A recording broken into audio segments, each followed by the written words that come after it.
Welcome to Sravani's media.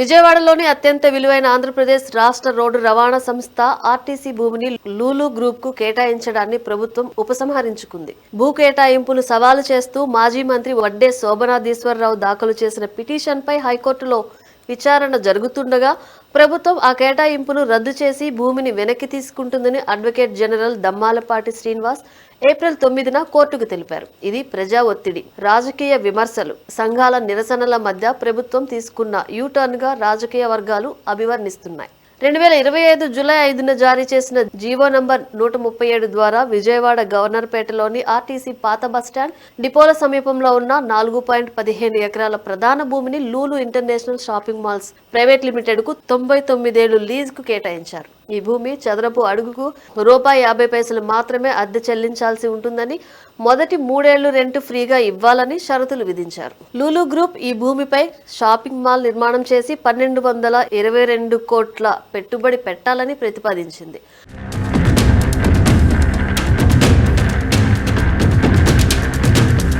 రాజధాని ప్రాంతంలోని ఈ భూమి మార్కెట్ విలువ సుమారు 400 కోట్ల రూపాయలు, ఎకరాకు సుమారు 96 కోట్లు ఉంటుందని ఆర్టీసీ ఉద్యోగ సంఘాలు, వ్యతిరేక పక్షాలు అంచనా వేస్తున్నాయి.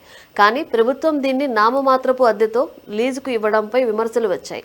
ఇది అమ్మకం కాదు, 99 ఏళ్ల లాంగ్ లీజ్ మాత్రమే అని ప్రభుత్వం తరపున వివరణ వచ్చినప్పటికీ అధికార పార్టీపై విమర్శలు ఆగలేదు. ఈ కేటాయింపు వెలుగులోకి వచ్చిన వెంటనే ఆర్టీసీ ఉద్యోగ సంఘాలు, సిపిఎం, సిపిఐ, వైసీపీ, వ్యాపార సంఘాలు తీవ్ర నిరసన వ్యక్తం చేశాయి.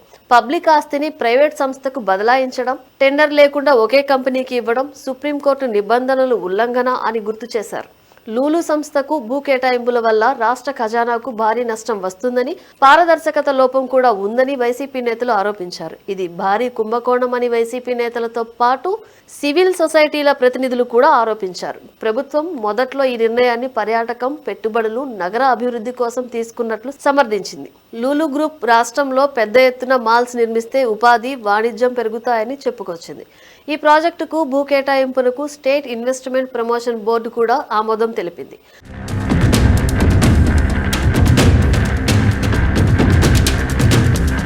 అయితే నిరసనలు, ఆర్టీసీ సంఘాల హెచ్చరికలు, సిపిఎం ఉద్యమం, హైకోర్టులో మల్టిపుల్ పిల్స్ తో పాటు పాలక కూటమి నేతల నుంచి కూడా వ్యతిరేకత కారణంగా ఈ నిర్ణయాన్ని ప్రభుత్వం వెనక్కి తీసుకోవాల్సి వచ్చిందని వివిధ వర్గాలు చెబుతున్నాయి. కోర్టు విచారణలో ఇక ముందుకు వెళ్లడం కష్టమని గ్రహించి అడ్వకేట్ జనరల్ ద్వారా రద్దు ప్రకటన చేయించి కేసు ముగించింది. తాజాగా రద్దు ఉత్తర్వులు కూడా జారీ అయ్యాయి. ఈ ఘటన రాష్ట్రంలో పబ్లిక్ ల్యాండ్ కేటాయింపుల్లో పారదర్శకత, ప్రజా హక్కులు ఎంత ముఖ్యమో మరోసారి ఉద్ఘాటించింది.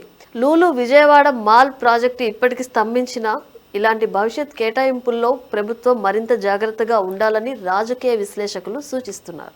ప్రజల సమ్మతి లేని నిర్ణయాలు ఎంతటి ఒత్తిడికి లోనవుతాయో ఈ ఉదంతం స్పష్టం చేసింది.